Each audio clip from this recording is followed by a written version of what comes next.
Kita hari ini akan menyelam ke laut tropis yang jernih dengan cahaya matahari yang mulai meredup saat kedalaman bertambah. Makhluk ini bukan siput, bukan cumi-cumi, tapi sesuatu yang jauh lebih kuno.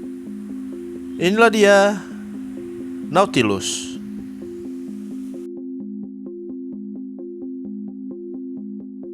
Nautilus adalah salah satu hewan laut paling purba yang masih bertahan hidup sampai sekarang. Bahkan sering disebut sebagai fosil hidup dari zaman dinosaurus.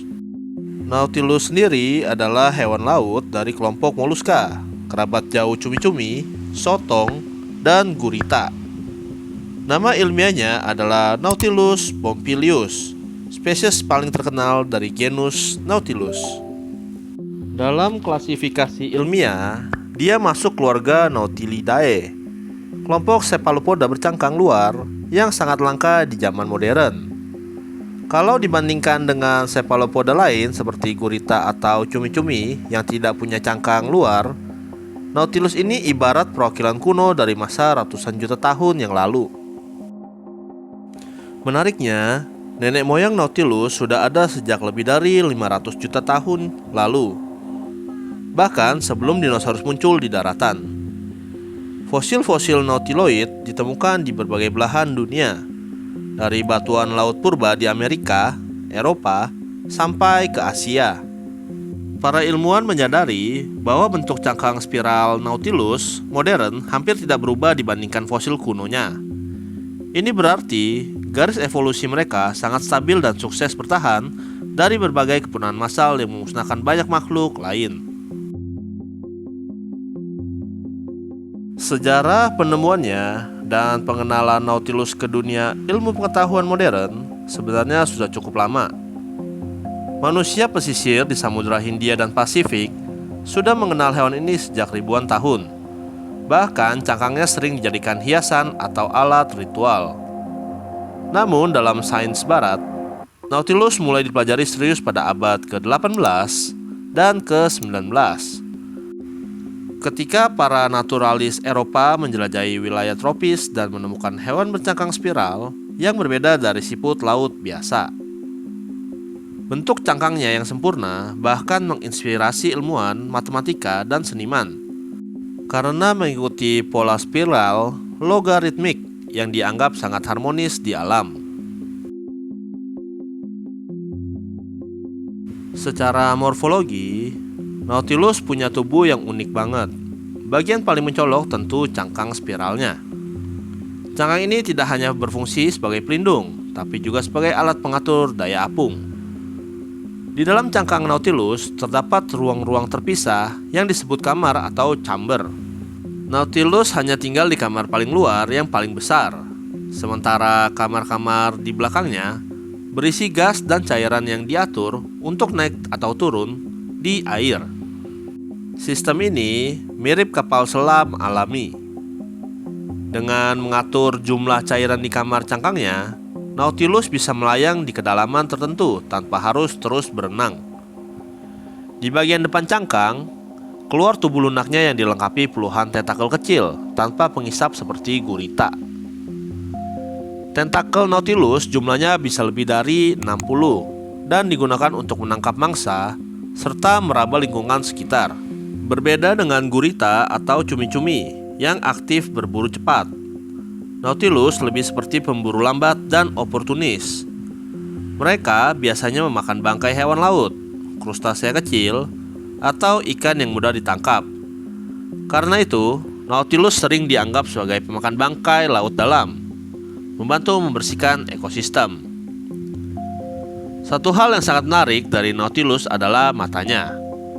Kalau kebanyakan cephalopoda punya mata kompleks seperti kamera dengan lensa, Nautilus justru punya mata sederhana tanpa lensa. Lubang matanya hanya seperti pinhole, kamera alami. Dan secara evolusi, ini dianggap bentuk mata yang lebih primitif. Artinya, Nautilus memberi gambaran seperti apa tahap awal evolusi mata pada hewan kompleks. Walaupun penglihatannya tidak tajam, Nautilus mengandalkan penciuman dan sentuhan untuk menemukan makanan di laut gelap. Habitat Nautilus umumnya di lereng terumbu karang dan laut dalam tropis Indo-Pasifik, termasuk wilayah Indonesia, Filipina, Papua Nugini, hingga Australia Utara. Mereka biasanya berada di kedalaman 100 sampai 500 meter pada siang hari, lalu naik lebih dangkal saat malam untuk mencari makan. Pola naik turun ini juga membantu menghindari predator. Karena di laut dalam tekanannya tinggi, cangkang Nautilus sebenarnya bisa retak jika naik terlalu dekat ke permukaan. Jadi, mereka punya batas aman kedalaman tertentu. Secara perilaku, Nautilus termasuk hewan soliter. Mereka tidak hidup dalam kelompok besar seperti ikan. Namun penelitian dengan kamera laut dalam menunjukkan kadang beberapa individu bisa berkumpul di area yang sama jika ada sumber makanan. Gerakan mereka juga sangat khas. Tidak berenang cepat, tapi melayang dengan dorongan jet air dari sifon. Mirip cumi-cumi, tapi jauh lebih lambat dan stabil. Gerakan ini memberi kesan anggun dan kuno, seolah makhluk dari zaman purba yang masih hidup di dunia modern. Dalam hal reproduksi, Nautilus juga unik. Mereka tumbuh sangat lambat dan punya umur panjang untuk moluska, bisa lebih dari 15 sampai 20 tahun. Betina bertelur dalam jumlah sedikit, namun telur berukuran besar dan bercangkang keras, menempel di substrat laut. Masa perkembangan embrio juga lama, bisa hampir setahun. Ini berbeda dengan cumi-cumi atau gurita yang biasanya bertelur banyak dan cepat menetas. Strategi reproduksi lambat ini membuat populasi Nautilus rentan jika terganggu.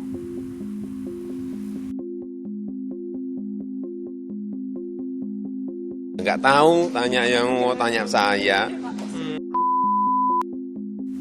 Nah, soal kepunahan, sebenarnya Nautilus modern belum punah, tapi statusnya mulai terancam.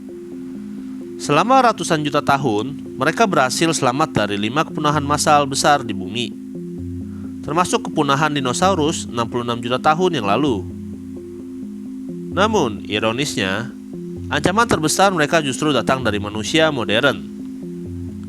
Cangkang Nautilus yang indah membuatnya diburu untuk perhiasan, dekorasi, dan koleksi.